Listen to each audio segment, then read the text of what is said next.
Welcome back. This is the MJ Show. I'm your host Mihir Joshi, and it's a hot day in Mumbai here. You can see I'm already sweating, and it's gonna get even sweatier and even hotter as the day progresses because I have one of the, ironically, one of the coolest women I've met in the music industry with me on my show today. She's released some of the biggest hit songs. You guys know what songs I'm talking about. In fact, today we're going to talk about a brand new song that has just come out right now. I'm going to give you a chance to see a little bit of the song right here on the show. But of course, you can see the song on YouTube and on all the music channels where they actually play good music. We're going to find out a lot more about her life. We're going to find out about her music, about all of the things that she's been doing in the recent past. And that's going to happen right after you see who my guest for today is right here. Oh my God, let's go!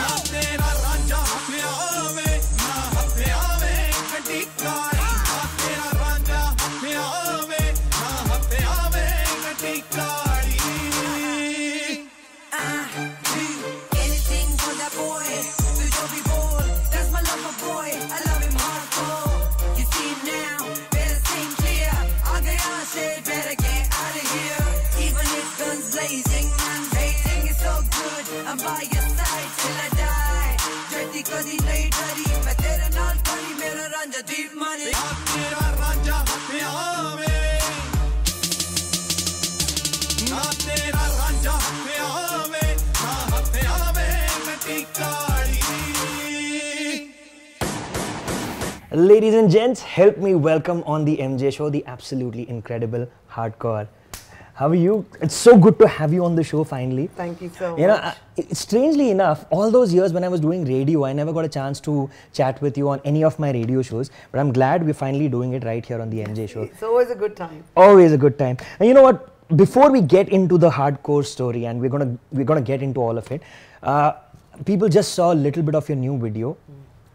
I mean, it looks great, sounds great. Tell everybody a little bit about it. Basically, it's a new track that I've collaborated with an artist called Deep Money. Yep. You heard the song Inna Vinna Dopa Shopa Karya Kara. So that Exactly. boy, he's a great artist. I met up with him. I did a lot of this just like a home thing. It was like a very family situation because I met him at another video shoot. Okay. And when you see an artist who's full hungry for it. Yeah. And is day and night breathing, sleeping, eating music and actually trying to make something of his life. Yeah. Got loads of great ideas. Yeah. What happens is that a lot of people in the industry can look at it that as well. A lot of people do look at it like desperation. Yeah. Or eagerness. Yeah. I think being frustrated and being eager is a very good thing. I like people who are hungry to do something in their life. Yeah. Because I believe that frustration is the key to success. So I met Deep Money and he was just like, yo, I want to do this, I want to do that. And I really liked his personality and he was so sweet to me and he was like, I look up to you and I would love to do a track with you. And I said, yo, let's do it. Because it's just a personality, of a musician or an artist that is so into the music and not into the full bakwas that happens with it. Yeah, yeah. So I did this track with him and we shot the video in Delhi and a Formula 1 track. And the video looks brilliant. Thank you so much. Absolutely fabulous. Yeah. I mean, the part with the car and everything as well, but the other part, which you guys probably will get to see if you see the complete video, make sure you check it out. It's going to be on her YouTube channel and, give it tons and tons of views, tons and tons of love, that the way you have for all of her earlier stuff as well. Yeah. But the track is called Ranjha. Ranjha and Deep Money featuring Hard Kaur. Deep Money featuring Hard Kaur. And it's out on Royal Records. Also, I've been quite picky with the collaborations I do, like in Punjab artists or other artists. Yeah. So, over the recent years, people are like, you should be working with everyone in Punjab. Yeah. But it also depends on the track. Yeah. You can't just, for the money's sake or like, yeah, let's just collaborate with everyone. But, there's some artists that I really like I did a collaboration with Preetar Pal. Yeah. I like the way he writes. Nice. We did a track with Jazzy B, known for years from the UK scene. Yeah, yeah. So you kind of have to be picky about what you do, and I really like this track, and He's going to be bumping in the cars at this. So, you know, that's what you've just released. This is the latest thing. But you know what? I want to go back to the start, you know, like I do with everyone else.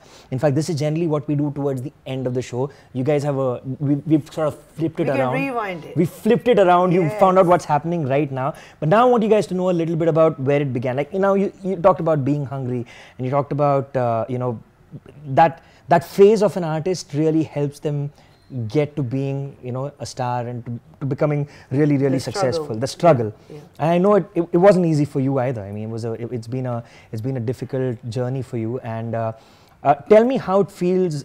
If you have to sort of encapsulate that in a little bit, tell me how was the beginning of Hard Kaur's musical journey?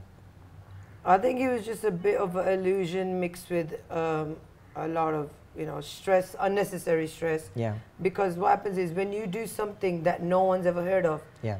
a lot of people like it, Yeah. a lot of people don't understand it, so they put it down. Yeah. That's what happened with me wanting to become the first rapper, first female rapper. Yeah. You know, I came from India, grew up in India, I was born in India, didn't know how to speak any English, go to UK. You know, my father passes away at an early age, I was 5 years old. Yeah. Then there's all 84 riots, everything's happening. So a lot of things as a kid, I'm looking at like, what's going on? Yeah. And all these struggles, all these tragedies Yeah. help me in a way Yeah. to be who I am today. Mm-hmm. Because I do believe that, you know, you can write about God, but if you never prayed, you wouldn't know about it. Yeah. So if I'm writing about hip hop, what I feel about, it's actually what I've seen. Life has so much to give you for you to write, Yeah. material wise. Yeah. You don't have to even make up stuff. Yeah. So, you know, I shift to UK not knowing how to speak any English, got bullied at school for no reason, just because, you know, I was from India. Okay. And they used to call me a freshie. Oh. And now I'm the freshest. Yeah. Yeah. It's just a generic mentality of the people over there. I got the Indian crowd and the kids at school. Yeah. So the Asian kids were like, you know, why are you trying to do hip hop music for? Yeah. I was originally a dancer, Mhm. but I didn't want to end up being in the back. I had so much to express. So Yeah. I knew I had more. Yeah. I was born to do something. Yeah. But I just didn't realize what it was. And you know, a lot of the non-Asian people were like, oh, why are you trying to do black music for? Or why are you trying to do this for? Why don't your people just get married and have kids? And I had like crap coming from each direction. Yeah. And more of a reason why I wanted to do it even more. Yeah. You know. But how did you find hip hop? I mean, there's so much music out there, so many different genres of music. How is it that hip hop? 1991. Yeah. I've just got to UK. Yeah. I've just started school. Yeah. Everything's happening pretty quick, and now it's 1993. Right. And I put my TV on, and you know, you watch MTV and you watch all these channels, and Yeah. reggae plays, pop plays, you know, whatever, jungle plays. But there was something about hip hop Yeah. that made me go, Yeah. that's it. That's what I'm gonna do. Right. Yeah. This is it. This is me. This is, because it's not so. I didn't want to be so feminine, and you know, I was never a singer. My voice is quite deep Yeah. from day one. So it was like, oh, iski awaaz ladko jaisi and all that. So I always had that case, and I was like, I will show you. But I was looking for something that suits my style. Yeah. I had so much to say, and you know, I used to write poetry. Right. So I went, how am I going to collaborate this and find myself? And I think when I found hip hop, I was like, you can wear what you want, you can say what you want, you can do what you want. It's a whole lifestyle, and I don't have to be girly, and I don't have to take pressure from men, and I don't have to take pressure from families and hold this culture and sexism and racism. I can just be who I want. You know, because that's hip hop pretty cool. says that you express yourself with what's going on. That is cool. Hip hop doesn't have a tag on it Yeah. that belongs to someone. Of course, it started in New York and it started in '79. Yeah. So, you know, at the beginning, I just realized that this is what I want to do, and secretly, I started writing. Okay. Because in a way, from '79 to '92, I've Yeah. missed all this hip hop Yeah. that I have no knowledge about. Yeah. So I started like hiding and buying CDs, you know, records and stuff and vinyls, and like not telling my mom and just like listening to it in my room. Yeah. And I was just getting into it, and then started learning who all the rappers were. You know, how many albums did they have? Very cool. You know, what did they used to wear? What shows did? Who had beef with who? And diss records and this. And that. Yeah. I mean, I went into everything. Nice. I got the knowledge and the research first, because I thought to myself, listen, this is rap music. This is not singing. Yeah. And you're going to get booed and you're going to get killed and bottled and tomatoed and egged on stage if you don't know what you're talking about, because this is rap music. Yeah, and You the can't- audiences are also very discerning. They know if you're not good on stage, they just boo you off. That's it. Yeah, If they love you, they love you. Yeah. But if they hate you, I feel bad for you. Yeah.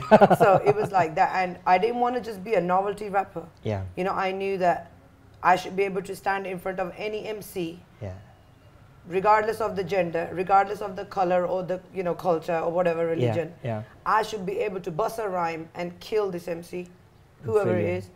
So I was like hibernating in my room, writing for years and rip it off and no, this is not good enough, this is not good enough. And I had a friend, Tyrone, T-Bone is his MC name. Yeah. He used to be a graffiti artist. Okay. And my mom had a salon in Birmingham, so I asked him to come and graffiti and we used to hang out. Okay. And we used to listen to hip hop and stuff. Yeah. And at school, 93, I was 13 years old, so I still had 2 more years at school. Right. So the whole culture thing, like he got me, we used to listen to hip hop and he used to like me because he was like, you're different. You're not like the other Indian girls. Yeah. You know, you like hip hop and you're like a rebel and we really like you. Yeah. And your story is like crazy and how you've ended up in England. So he understood me. Yeah. And you know, on the other side, I couldn't fit in with anybody at school. Yeah. You know, there's the girls who like study too much and they're nerds, I can't get on with that. Then there's the table where all they do is talk about makeup and hair, I can't get on with that. Then there's the table that all they do is talk about boys and sex, I can't get on with that. Right, this table is just like weird and they're too religious. Now, which table do I go to? Yeah. And I end up on the table where it was mostly like the Afro-Caribbean girls, black girls. Yeah.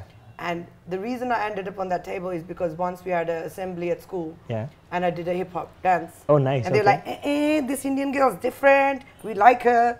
So they were like, Indian girls can't dance hip hop. At that time, 20 years ago. Yeah. So they liked me. I got on with them. They were a bit naughty. Was I? So I'm gonna ask you to wait for a second because I want to find out a little bit more about what she's saying. We're gonna have to do that after a very, very short break. Don't go anywhere. Check out the next part with Hard Kaur right here, the MJ Show.